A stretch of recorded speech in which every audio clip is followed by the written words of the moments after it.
The book of Job, chapter 13.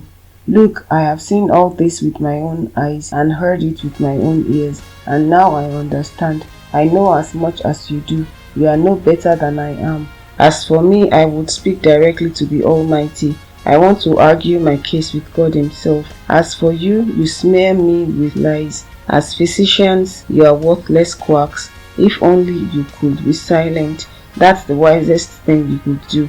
Listen to my charge. Pay attention to my arguments. Are you defending God with lies?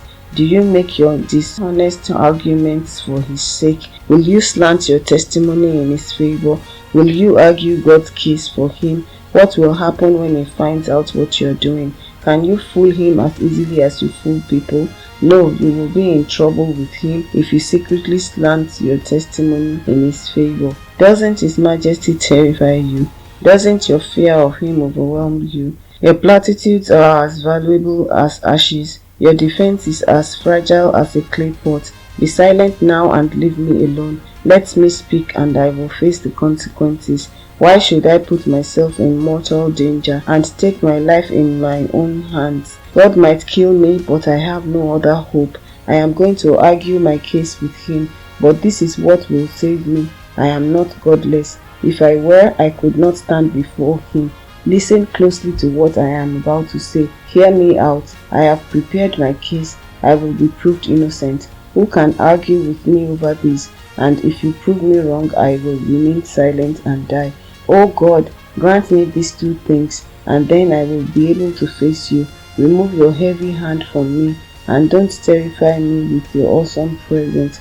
Now summon me, and I will answer, or let me speak to you, and you will reply.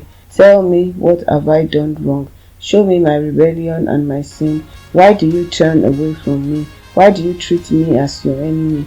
Would you terrify a leaf blown by the wind? Would you chase dry straw? You write bitter accusations against me and bring up all the sins of my youth. You put my feet in stocks. You examine all my paths. You trace all my footprints. I waste away like rotten wood, like a moth-eaten coat. Chapter 14. How frail is humanity? How short is life? How full of trouble? We blossom like a flower and then wither. Like a passing shadow we quickly disappear.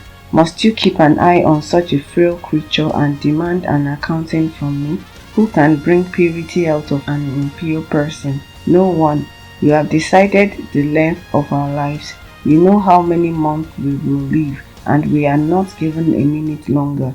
So leave us alone and let us rest. We are like hired hands, so let us finish our work in peace. Even a tree has more hope. If it is cut down, it will sprout again and grow new branches. Though its roots have grown old in the earth and its stump decays, at the scent of water it will bud and sprout again like a new seedling. But when people die, their strength is gone. They breathe their last, and then where are they? As water evaporates from a lake and a river disappears in drought, people are laid to rest and do not rise again. Until the heavens are no more, they will not wake up nor be roused from their sleep. I wish you would hide me in the grave and forget me there until your anger has passed. But mark your calendar to think of me again. Can the dead live again? If so, this would give me hope through all my years of struggle, and I would eagerly await the release of death. You would call and I would answer, and you will yearn for me, your handiwork, for then you would guard my steps instead of watching for my sins. My sins would be sealed in a pouch, and you would cover my guilt. But instead, as mountains fall and crumble, and as rocks fall from a cliff, as waters wear away the stones and floods wash away the soil, so you destroy people's hope. You always overpower them and they pass from the scene. You disfigure them in death and send them away. They never know if their children grow up in honor or sink to insignificance. They suffer painfully. Their life is full of trouble. Chapter 15. Then Eliphaz the Temanite replied, A wise man wouldn't answer with such empty talk. You are nothing but a windbag. The wise don't engage in empty chatter. What good are such words? Have you no fear of God, no reverence for Him? Your sins are telling your mouth what to say. Your words are based on clever deception. Your own mouth condemns you, not I. Your own lips testify against you. Were you the first person ever born? Were you born before the hills were made? Were you listening at God's secret counsel? Do you have a monopoly on wisdom? What do you know that we don't? What do you understand that we do not? On our side are aged, grey-haired men, much older than your father. Is God's comfort too little for you? Is His tender words not enough? What has taken away your reason? What has weakened your vision, that you turn against God and say all these evil things? Can any mortal be pure? Can anyone born of a woman be just? Look, God does not even trust the angels. Even the heavens are not absolutely pure in His sight. How much less pure is a corrupt and sinful person with a thirst for wickedness? If you will listen, I will show you. I will answer you from my own experience, and it is confirmed by the reports of wise men who have heard the same things from their fathers, from those to whom the land was given, long before any foreigners arrived. The wicked weep in pain throughout their lives. Years of trouble are stored up for the ruthless. The sound of terror rings in their ears, and even on good days they fear the attack of the destroyer. They dare not go out into the darkness for fear they will be murdered. They wander around, saying, "Where can I find bread?" They know their day of destruction is near. That dark day terrifies them. They live in distress and anguish, like a king preparing for battle, for they shake their fists at God, defying the Almighty. Holding their strong shields, they defiantly charge against Him. These wicked people are heavy and prosperous. Their waists bulge with fat, but their cities will be ruined. They will live in abandoned houses that are ready to tumble down. Their riches will not last, and their wealth will not endure. Their possessions will no longer spread across the horizon. They will not escape the darkness. The burning sun will wither their shoots, and the breath of God will destroy them. Let them no longer fool themselves by trusting in empty riches, for emptiness will be their only reward. They will be cut down in the prime of life. Their branches will never again be green. They will be like a vine whose grapes are harvested too early, like an olive tree that loses its blossoms before the fruit can form. For the godless are barren. Their homes enriched through bribery will burn. They conceive trouble and give birth to evil. Their womb produces deceit. Chapter 16. Then Job spoke again. I have heard all this before. What miserable comforters you are. Wouldn't you ever stop blowing hot air? What makes you keep on talking? I could say the same things if you were in my place. I could spout off criticism and shake my head at you. But if it were me, I would encourage you. I would try to take away your grief. Instead, I suffer if I defend myself, and I suffer no less if I refuse to speak. O God, you have ground me down and devastated my family, as if to prove I have sinned. You have reduced me to skin and bones. My gout flesh testifies against me. God hates me and angrily tears me apart. He snaps his teeth at me and pierces me with his eyes. People jeer and laugh at me. They slap my cheek in contempt. A mob gathers against me. God has handed me over to sinners. He has tossed me into the hands of the wicked. I was living quietly until he shattered me. He took me by the neck and broke me in pieces. Then he set me up as his target. And now his archers surround me. His arrows pierce me without mercy. The ground is wet with my blood. Again and again he smashes against me, charging at me like a warrior. I wear burlap to show my grief. My pride lies in the dust. My eyes are red with weeping. Dark shadows circle my eyes. Yet I have done no wrong, and my prayer is pure. O earth, do not conceal my blood. Let it cry out on my behalf. Even now my witness is in heaven. My advocate is there on high. My friends scorn me, but I pour out my tears to God. I need someone to mediate between God and me, as a person mediates between friends, for soon I must go down that road from which I will never return. Chapter 17.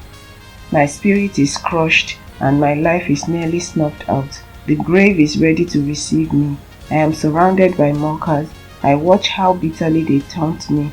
You must defend my innocence, O God, since no one else will stand up for me. You have closed their minds to understanding, but do not let them triumph. They betray their friends for their own advantage, so let their children faint with hunger. God has made a mockery of me among the people. They spit in my face. My eyes are swollen with weeping, and I am but a shadow of my former self. The virtuous are horrified when they see me. The innocent rise up against the ungodly. The righteous keep moving forward, and those with clean hands become stronger and stronger.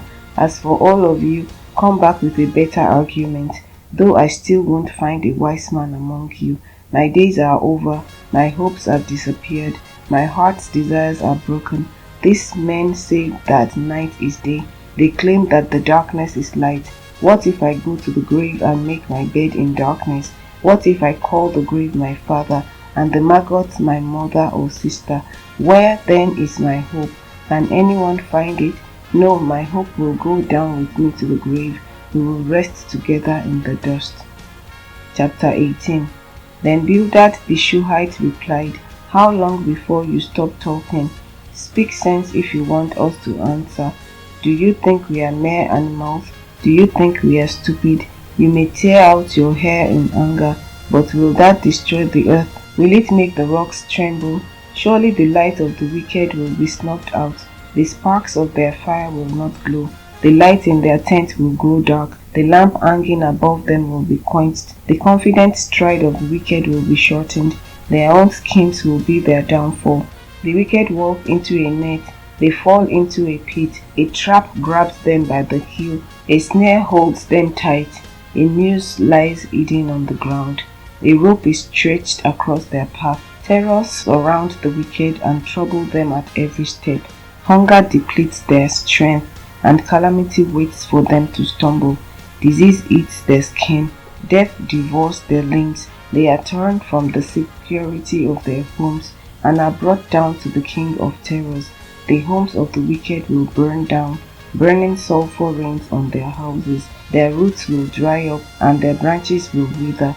All memory of their existence will fade from the earth. No one will remember their names. They will be thrust from light into darkness, driven from the world. They will have neither children nor grandchildren, nor any survival in the place where they lived. People in the west are appalled at their fate. People in the east are horrified. They will say this was the home of a wicked person, the place of one who rejected God. Chapter 19. Then Job spoke again. How long will you torture me? How long will you try to crush me with your words? You have already insulted me 10 times. You should be ashamed of treating me so badly. Even if I have sinned, that is my concern, not yours. You think you are better than I am, using my humiliation as evidence of my sin. But it is God who has wronged me, capturing me in his net. I cry out, help, but no one answers me. I protest, but there is no justice. God has blocked my way so I cannot move. He has plunged my path into darkness. He has stripped me of my honor and removed the crown from my head.